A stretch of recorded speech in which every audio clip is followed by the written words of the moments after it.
Do you want to know how you use sweet potato and green plantain to make porridge? Let's get started. It's the easiest lunch you can also prepare for yourself.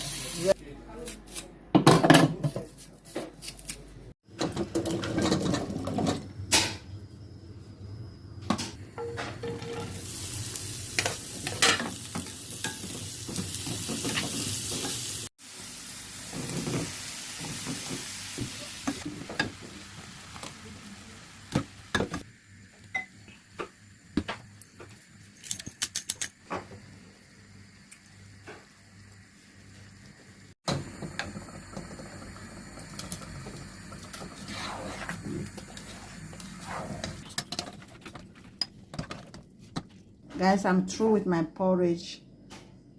If you like this recipe, please subscribe to my channel. Do like and share as well. Bye guys.